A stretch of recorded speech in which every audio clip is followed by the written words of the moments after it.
Hey guys, how you going? This is BillyEatWorld again, and today I finally want to do the video that I've been putting off for the longest time now, and that's the one where I tell you guys how I almost quit YouTube.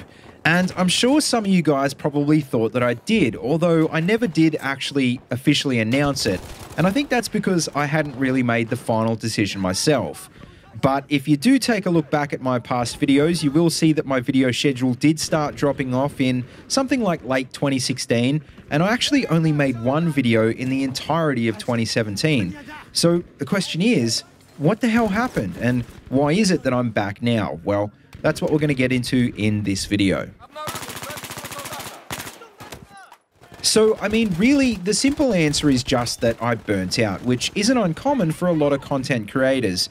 And that's because what you guys see here might seem like a 5-minute video, but it's actually only the final product in a long creation process, which can literally take hours. I mean, for me, it usually takes something like 45 to an hour to script a video, another 45 to record the voiceover, and probably an hour or more to edit and render it out. And that's not even including the stuff like making thumbnails or replying to comments or posting on social media, which obviously takes up a huge amount of time as well. Now, obviously, none of us here on this platform get into this because it's easy. We get into it because it's something we love, and we love whatever the focus is of our particular channel.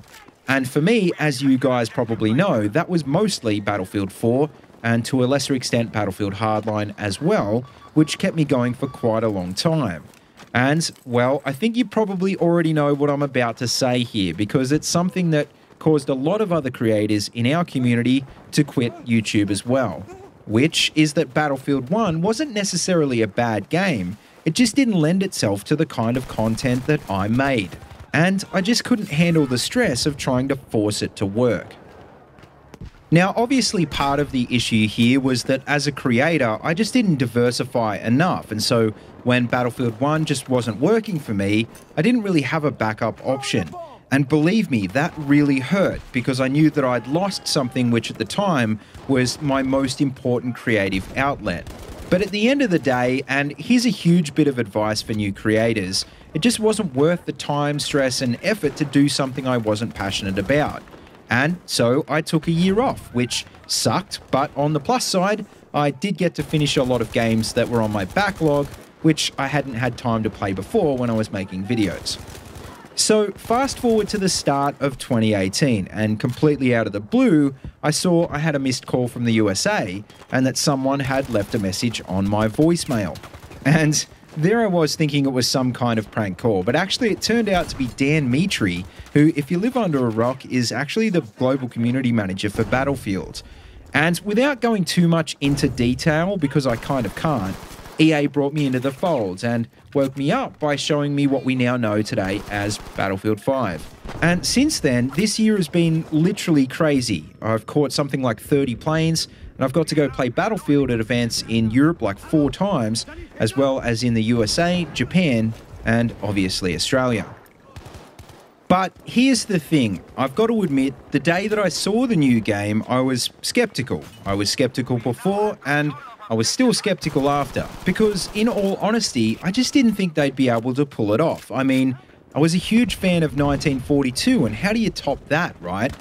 But honestly, if anything was going to change my mind, I didn't know at the time it'd be the guys and girls at DICE, because they're not only the nicest people you'll ever meet, they're the most passionate people as well.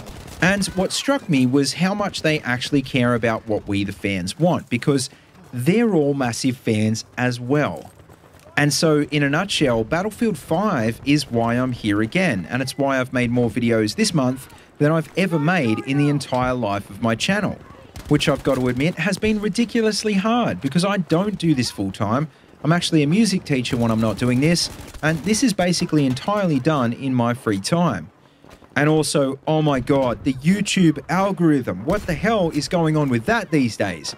But honestly, even with all that, I'm just happy to say that I'm loving it again. Not just the game, but making content in general, and especially, I think, talking to you guys.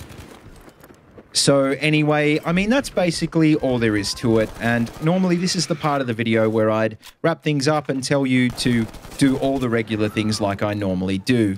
But today, we're not actually going to do that. I want to dedicate this outro to a bunch of people. Firstly, all of the guys at EA and DICE, and especially at EA Australia, for all their support in the last 12 months or so. Also, I just want to give a massive shout out to all of the Battlefield game changers.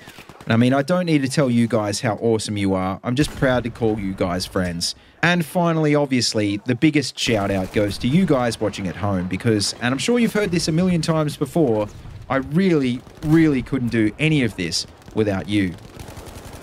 But anyway, I guess that really does wrap it up, right? But I feel like I'm missing something, like something that's at the end of every video. Oh wait, as always, see you later and have a good one.